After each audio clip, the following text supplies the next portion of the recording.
নমস্কার, আমি শ্রীনিতা। সাকসেস একাডেমির নতুন চ্যানেলে সমস্ত স্টুডেন্টসকে জানাই ওয়েলকাম। সামনেই 2025 সাল মাধ্যমিক পরীক্ষা। আমি চলে এসেছি কিছু গুরুত্বপূর্ণ এমসিকিউ নিয়ে স্টুডেন্টসদের জন্য।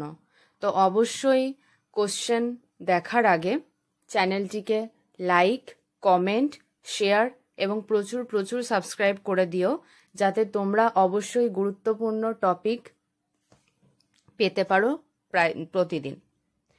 তো শুরু করা যাক। আজকের টপিক বাংলা জ্ঞানচক্ষু।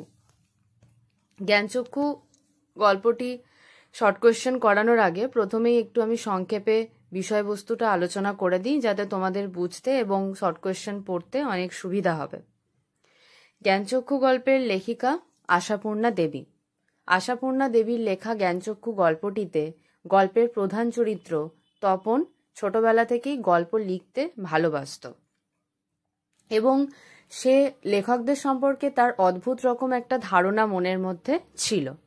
কিন্তু সে যখন তার ছোট মাসির বিয়ে উপলক্ষে ছোট মাসির বাড়িতে যায়, সেখানে তার সমস্ত ধারণা বদলে যায়।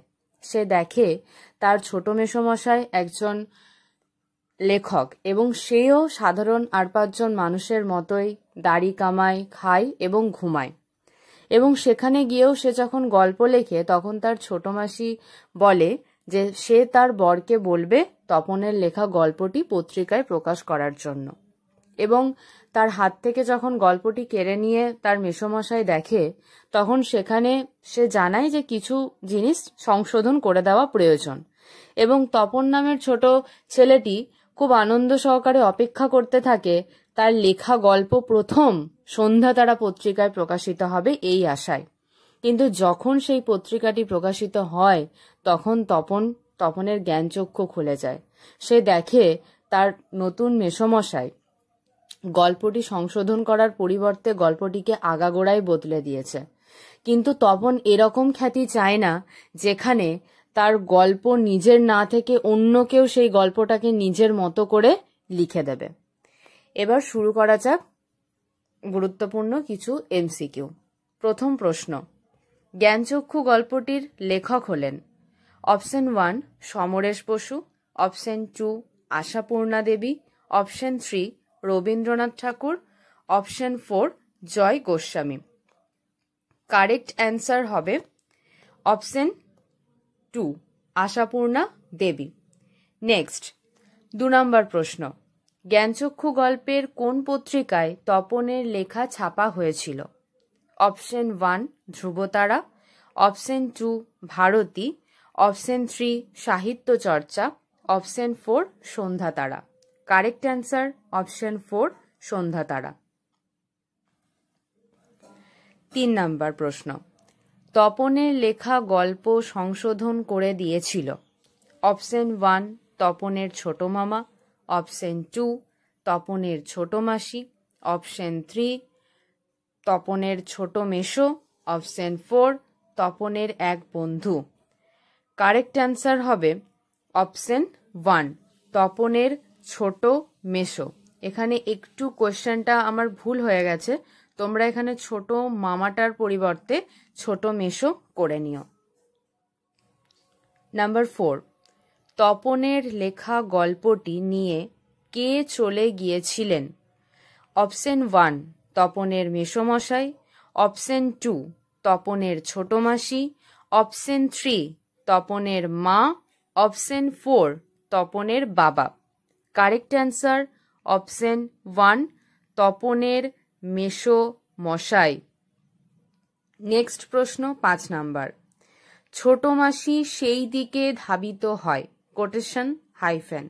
ছোট মাসি ধাবিত হয় অপশন 1 ছোট মেসোর দিকে, অপশন 2 রান্নাঘরের দিকে, অপশন 3 তপনের দিকে, অপশন 4 ছাদের দিকে।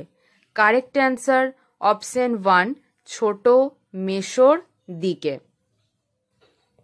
নেক্সট প্রশ্ন 6 নাম্বার, কোটেশনের মধ্যে রত্নের মূল্য জহুরির কাছেই হাইফেন। এখানে জহুরি বলা হয়েছে অপশন 1 তপনের মাসিকে, অপশন 2 তপনের বাবাকে, অপশন 3 তপনের মাকে, অপশন 4 তপনের নতুন মেশোকে। কারেক্ট অ্যান্সার অপশন 4 তপনের নতুন মেশোকে।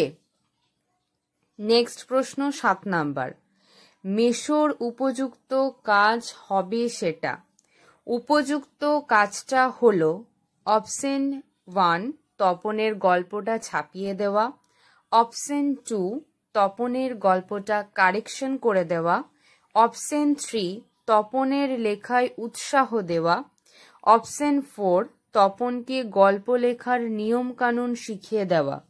কারেক্ট অ্যান্সার অপশন 1 তপনের গল্পটা ছাপিয়ে দেওয়া। যে পত্রিকায় তপনের গল্প ছাপিয়ে দেওয়ার কথা হয়েছিল, অপশন 1 শুকতারা, অপশন 2 সন্ধ্যাতারা, অপশন 3 একতারা, অপশন 4 সাহিত্যতারা। স্টুডেন্টস, এই কোশ্চেনটা রিপিটেশন হয়েছে, খুব ইম্পর্টেন্ট ছিল বলে এই কোশ্চেনটা দুবার আমার লেখা হয়ে গেছে, তো আমি আরেকবার তাও অ্যান্সারটা রিপিট করে দিচ্ছি। কারেক্ট অ্যান্সার হবে অপশন 2 সন্ধ্যাতারা। নেক্সট প্রশ্ন 9 নাম্বার, নতুন মেসোমশাই ছিলেন একজন। অপশন 1 লেখক, অপশন 2 গায়ক, অপশন 3 বই প্রকাশক, অপশন 4 চিকিৎসক। কারেক্ট অ্যান্সার আমরা সবাই জানি, গল্পটা পড়লে এবং বিষয়বস্তু পড়লে আমরা জানতে পারবো যে মেসোমশাই ছিলেন একজন লেখক। Obviously option 1 is the correct answer. Next প্রশ্ন 10 নাম্বার, ছোট মেসোমশাই তপনের গল্প হাতে পেয়ে কি বলেছিলেন? অপশন 1 আর একটা গল্প লেখার কথা, অপশন 2 আরও দুটো গল্প দেওয়ার কথা, অপশন 3 এই গল্পটাই একটু কারেকশন করার কথা, অপশন 4 কোনোটাই নয়। Option 3 is the correct answer, অর্থাৎ এই গল্পটাই একটু কারেকশন করার কথা।